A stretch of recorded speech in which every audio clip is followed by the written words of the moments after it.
Faded. Zoom. Woke. Coyote. Cancel Ratchet. culture. Non-binary. Bubble. COVIDiot. Digital blackface. Long hauler. Words change. They mutate. Morph. Change tense. Change meaning, and new words are created. Old words fall out of usage. Expressions that everyone is using this week may very well fall out of favor in a month. And a paragraph that made perfect sense 5 years ago might sound really strange now. Journey Writers presents Word of the Month. Original poetry, prose, essays, and commentaries written by Journey Writers members exploring our ever-changing language. The word of the month for this month is shade. Writers are often challenged to write a complete short story in 10 words. Ernest Hemingway, a great American writer, met the challenge by writing this famous story in 6 words. For sale, baby shoes, never worn. Here is my answer to that challenge for the Journey Writers Word of the Month, shade. Dick threw shade. Jane diffused it. Sunny smiles always win. I'm Beth Gibbs for Journey Writers Word of the Month.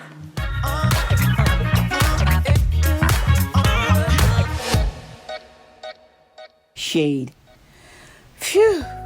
Finally finished putting up the last shade in the house. Privacy at last. I step back and admire its honey beige color and the delicate fringes swaying wistfully this way and that each time I raise and lower it. I think to myself, the best thing is its room darkening effect. Honey Bear, this is our dream home. Can you believe we finally bought it? Sugar Cookie, you didn't believe me when I told you we could afford it if we just gave up a few little extras we were wasting our savings on. Sure, honey, like no movies, no dinners at Olive Garden, and no treating each other to those little trinkets that celebrate our love on holidays or anniversaries. Now I can see it was worth it. Looking around these rooms, I have so many dreams for each one. Now this is where we'll cuddle at night on our new sectional while listening to our favorite jazz streaming through the house.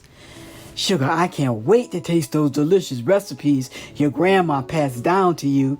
You've always been a good cook, but now you'll be the best.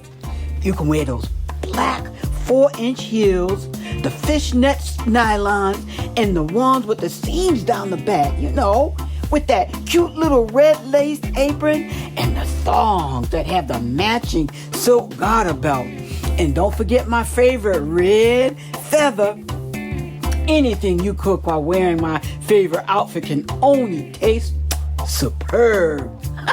Honey, you have a one-track mind, but I like where it's going. Stretching as I greeted the 3rd day in our new home and contemplated a full day of painting while Honey Bear works, I guess I should get started in the living room. It's not going to paint itself. The doorbell rings, and my heart skips a beat as I rush to look out the window. I peep under the shade and see this elderly woman holding a basket as she inspects our front lawn. I walk to the front door, open it with a smile. Hello, I'm Mrs. Green, your next door neighbor.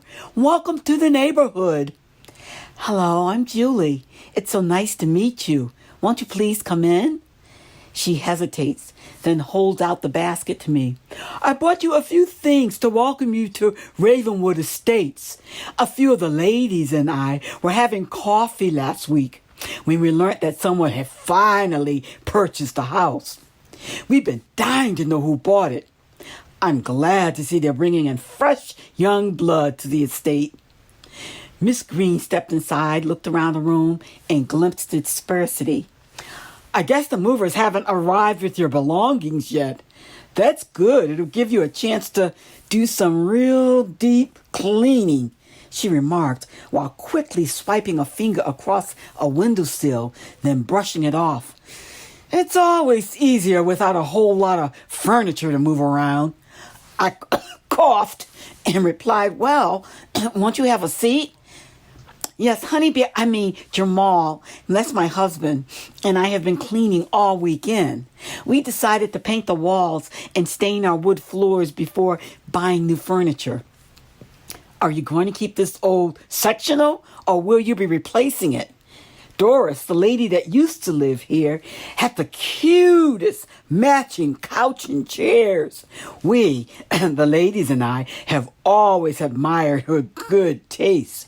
She knew how to decorate a room so that each piece of furniture complemented the others. You know what they say about how you can detect if there's harmony in the home, it's reflected in the harmony of the decor. Don't you think so? I smiled and thanked her for the basket. She replied, "Each of the ladies put in one of their favorite dishes. We figured you wouldn't have time to do much cooking on your first few days after moving in. I can't wait for you to taste them.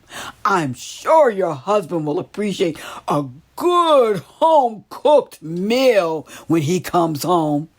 Those prepared frozen meals in the stores that you young folks are so fond of can't compare to our good old-fashioned home-cooked meals." I had each of the ladies put their recipes in the basket as well. That way, you can keep your hubby happy. You know they always say the way to a man's heart is through his stomach.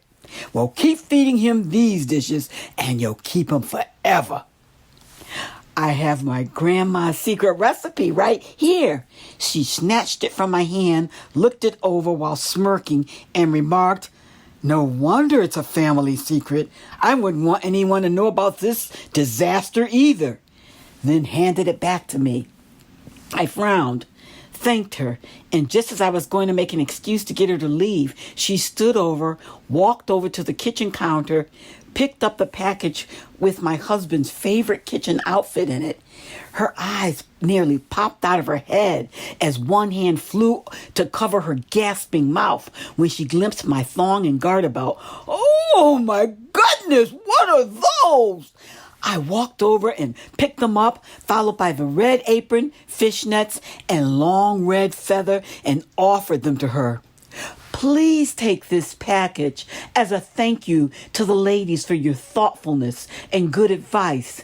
Tell them these are a surefire way to a man's heart when they run out of those dishes."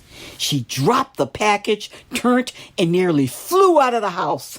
I smiled and thought to myself, "Good riddance, you shady hag." This is Jackie Davis for Journey Writers Word of the Month. We hope you have enjoyed Word of the Month, presented by Journey Writers Incorporated. Our organization provides a safe, supportive space for writers and those who want to become writers to share their work and receive constructive feedback. For more information about Journey Writers, our twice-monthly workshops, and how you can participate in the Word of the Month, please visit our website at journeywriters.org. We'd love to hear from you. Word of the Month is made possible through a generous grant from the Betty Knox Foundation.